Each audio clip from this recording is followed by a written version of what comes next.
Welcome to HouseSmarts. I'm your host, Lou Manfredini. All right, buckle up, because this episode is going to take you on a wild ride. We have DIY smarts, design smarts, and cool tools. Plus, I'm going to be taking you all the way to the West Coast for a very interesting segment about a unique neighborhood. But first, let's talk about pools for a minute. Did you know that the largest pool in the world is at the San Alfonso del Mar Resort in Chile? That's right, it's massive. It holds 66 million gallons of water and covers 20 acres. It is unbelievable. But if you're looking for something a little more down to earth, this next segment is for you. So come on, everybody in the pool with Andrea Darlis. One of the best parts of the summer months is having a swimming pool that you can cool off in. In the past on HouseSmarts, we've featured in-ground pools. Well, today, we're going to tell you a little bit about above-ground pools. Nowadays, they come in all different shapes and sizes, and there are so many cool things you can add on to your above-ground pool to make it the best part of your summer living space. Many homeowners like the look and feel of a swimming pool in their yard, but there are a few things you should consider before buying an above-ground pool. Let's talk about the differences between the above-ground pools and the in-ground pools. In an in-ground, you have excavation. It takes a week to do. In an above-ground, they can build it in a day. The frame is made out of coated steel, and then the more expensive, we move to structural resin. The liner is made out of a vinyl material. They come in all different shapes and sizes and depth too, right? Anywhere from a 15-foot round up to a 33-foot round, or you can go with ovals. As far as depth, 48 inches on the smaller pools, up to 54 inches deep. Buying and building a pool is a large undertaking, so you might need a little help. We use professionals, and we encourage that because they can get in a day and get it done. There's a few pitfalls that can happen to people who are doing it for the first time. Before you're ready to take a dip in the pool, you want to make sure it's clean and ready to go. There's a lot more to keeping up your pool than putting in a filter and adding chlorine, but maintenance nowadays is easier than it's ever been. You have your skimmer box there, and that's where the water feeds in from the pool, and it goes right down that hose, through the filtration system here, through your motor, and inside this big gray tank here. This cartridge actually filters down to very fine particles, so it pulls out a lot of the dirt and debris.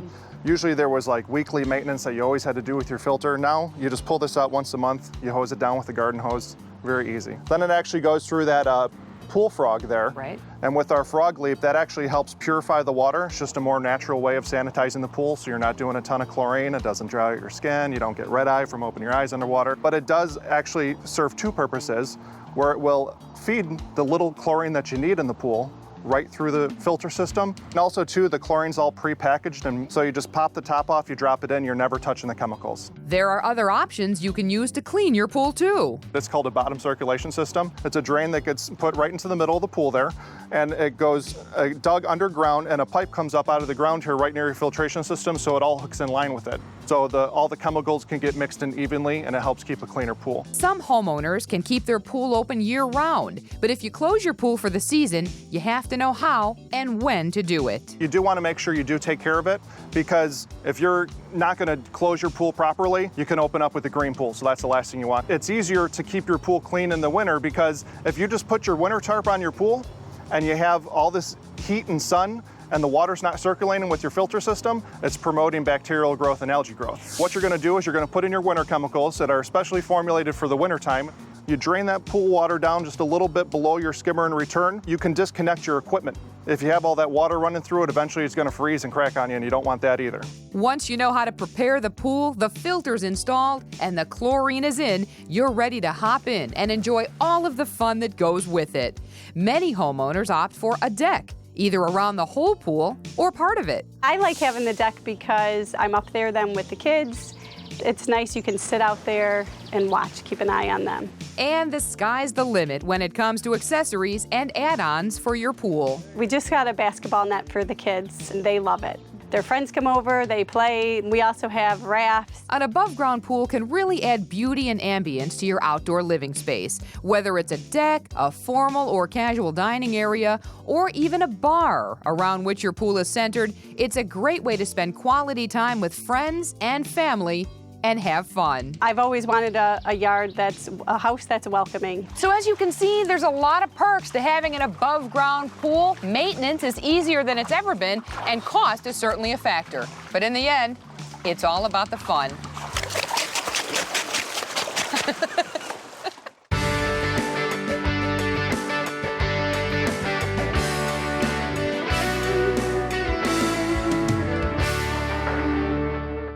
If you have loose pavers on steps around your home, don't worry, I'm gonna help you fix it in 15 minutes. Now, I love pavers because it really is beautiful, adds great value, and it's one of the only repairable surfaces out there. You know, if one of the pavers gets loose in the center, you can add a little sand and kind of bring it back to life. But when it comes to steps, these pavers are actually glued because you can't have those getting loose on you. And over time, they loosen up like this one here. So what I want you to do is run out to the hardware store and get a tube of landscape adhesive. What's great about this adhesive is it can be used not only dry, but under wet conditions as well. So with the stone removed, use a brush like this and get rid of all the sand that's around it, okay? Because we don't want that to get in the way of any of the adhesive that you're gonna place on it. And just kind of get as much off as you can, and in particular on the bottom where the glue is gonna go. And then in that gap, the same is true. You want to get all the loose material out of there so that the glue can bond. And we're going to replace that sand later after this is completely dry. Now, that's cleaned up. On this particular one we're going to replace, you can see the lines that are already there. So go ahead and squeeze a good, generous amount of the adhesive on the backside. We want that to be built up a little bit so that when we squish it back into place, it bonds. Okay, now we're going to place that back inside the slot where it was missing. Move it in there, push it down. I want you to stay off of that for 24 hours. Look at that. You fixed it in 15 minutes. For more information, check out our website at HouseSmartsTV.com.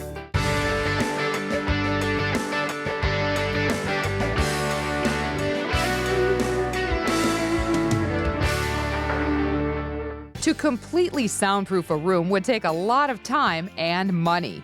But there are some easy ways to control noise and improve acoustics, especially in TV, home theater, or music areas. Upholstered furniture and bookcases naturally absorb sound, which bounces off hard surfaces and vibrates into empty space.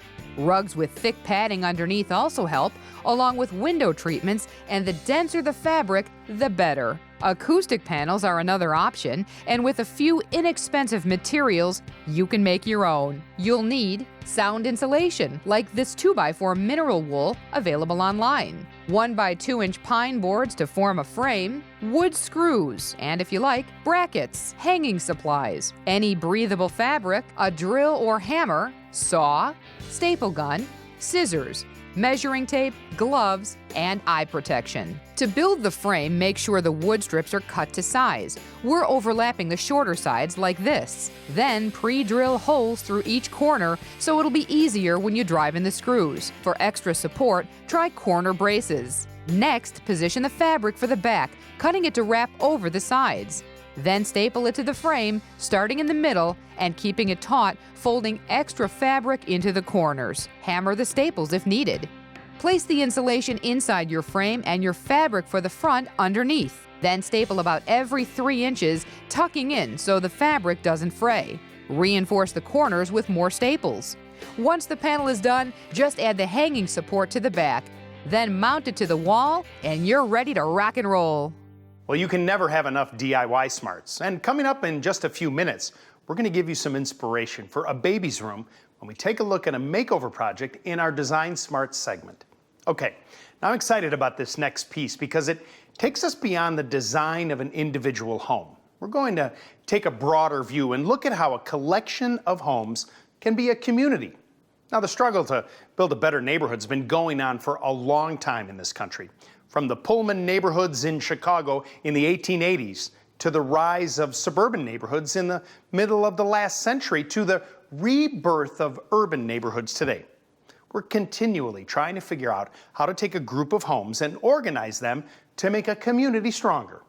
Well, come with me to explore how one visionary neighborhood is doing it their own way. As the old saying goes, it takes a village to raise a child. This story is all about community spirit. I'm actually on a ferry. We left downtown Seattle heading to Bainbridge Island. It's home to more than 22,000 people, and there's a community there that's come a long way since its logging and shipbuilding days. At Grow Community, the homes are grouped into tiny neighborhoods, nestled around shared walkways and gardens with parking on the perimeter. It's a lesson in urban planning.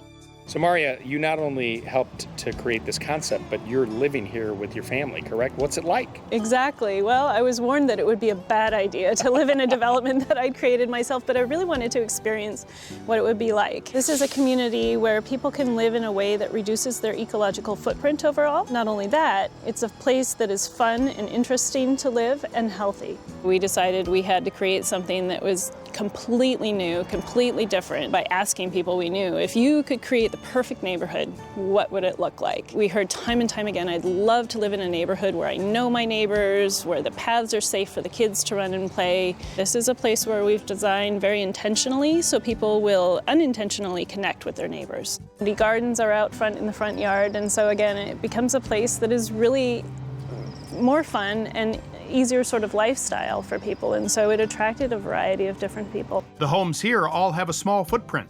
Some are 1,100 square feet.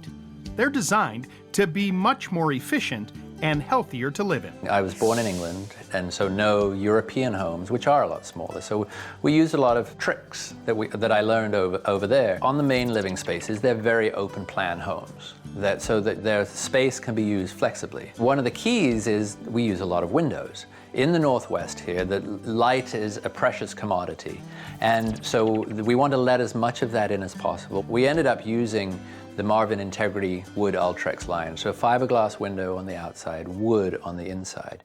Right outside, there are small sheds to help with downsizing. It was that space where you can do art or jewelry making or home office.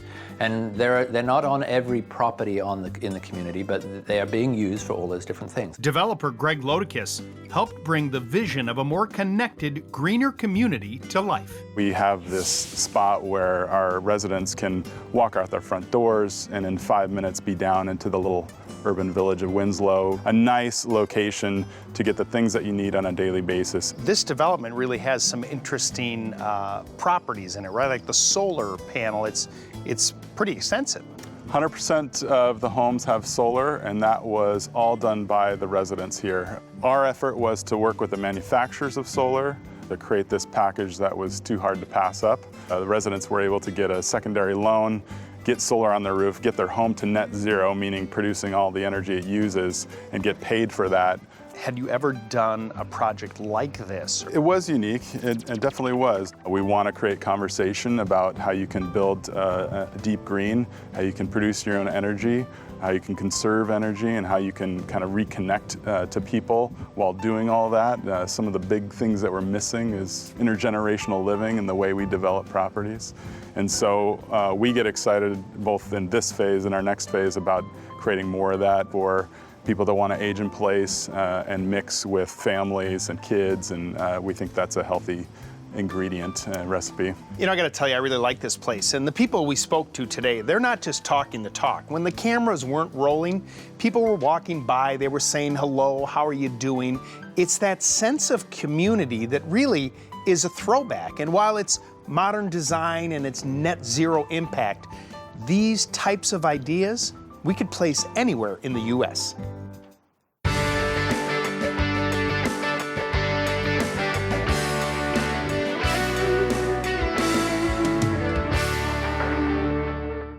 Today we're working on a big boy room and taking a room that's transitioning from a nursery into a room for a growing toddler. Before, the space was crowded, it was a little bit dark because there was a lot of clutter and some bigger pieces of furniture. Our goal was to open it up and make it a little bit more suited for a boy that is going to be active in his room and need a lot of room to kind of run and play. To redesign the space, we started out with the walls. We wanted to paint the room in a fun color that would transition as he grows. Picked up a gallon of Valspar Optimus paint at our local Ace Hardware in this beautiful grassy green color. It has maximum stain resistance to hold up to all the wear and tear. It's Ace's best paint. The greatest thing was, we put it on the walls and loved it. We wanted to create a space that felt comfortable, lively, but didn't feel cartoonish. So we chose some really fun, whimsical bedding. Moving over to the play area, we have a little table and chairs set up so it can have a fun place to do puzzles or crafts or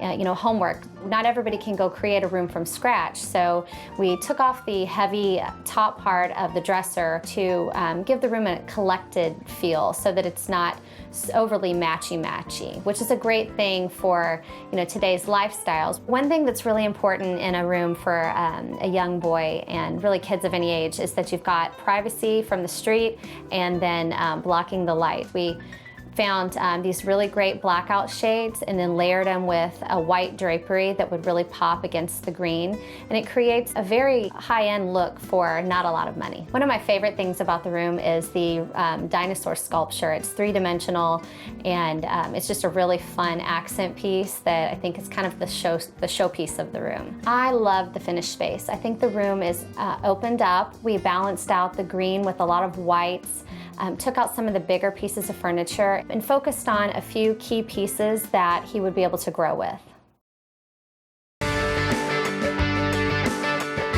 Welcome back to HouseSmarts. Now, I love the look of a freshly cut lawn, don't you? Especially when you have those alternating light and dark stripes or a checkerboard pattern. Well, those different colors are actually created by the grass bending in opposite directions based on which way you mow. So the row of grass bending towards you will appear to be a bit darker than the row of grass bending away. But here's the secret. It's not just about the mower pushing the grass down in one direction. You need a roller attachment on the back of the mower to push the grass down. Then you mow in alternating directions with tight turns at the end, and you have those stripes. Now, if you want to get really fancy, try mowing a second set of stripes perpendicular to the first set to create a checkerboard pattern like they do on baseball fields. Now, if you need a little help bagging all those grass clippings, then this cool tool might be the right thing for you. For the hottest and coolest products out there, look no further than Cool Tools.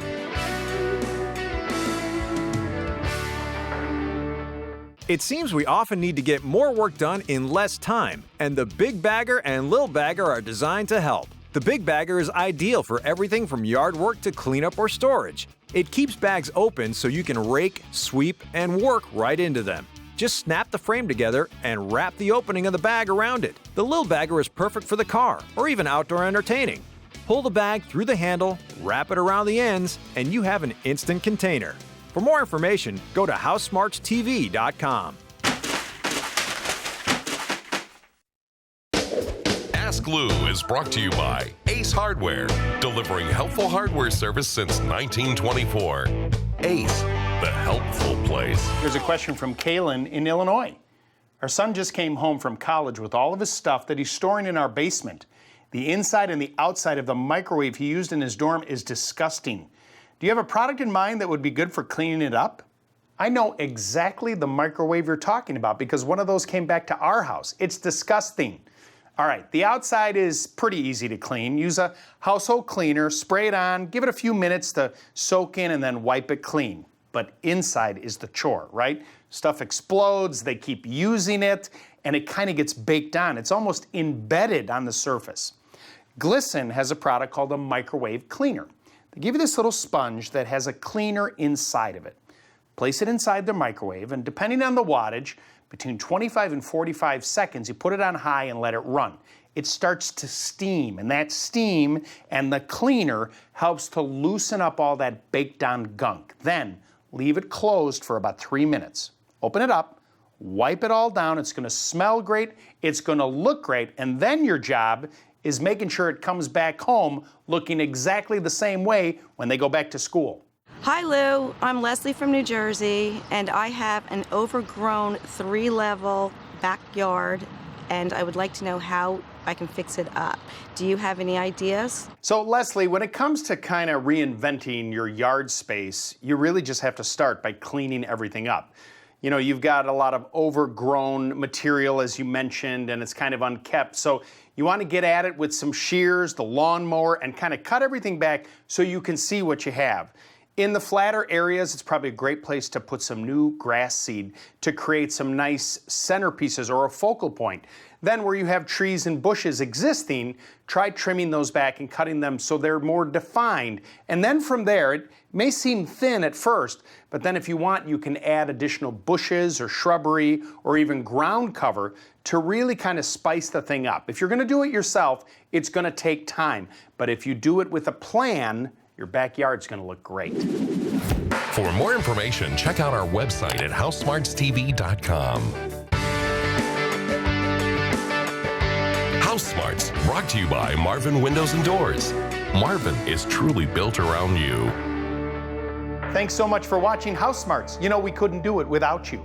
Now remember, if you have a specific question for me, you can go to our website, HouseSmartsTV.com, and click on the Ask Lou button, and I'll try and get back to you as soon as I can. Oh, and I also hope you'll join us next week. We'll have more information on how you can live a little smarter in your home. But right now, it's time for our last word. So earlier in the show, we went out to this Grow community, a brand new development that was being built to be eco-friendly and not have a huge impact on the environment. And it was pretty cool. But one thing that we didn't talk about that really struck me was they were building a community. You know, everybody sort of bought into the whole process. And as we were there with our cameras and people were walking by, they were like, hey, Jim, hey, Susie. It's the kind of neighborhood that I live in with my family. It's typically reserved for neighborhoods that have been around a long time. But here was an example of a group of people dedicated to the idea of being together. That, to me, is what living in a community is all about. We'll see you next time on HouseSmarts.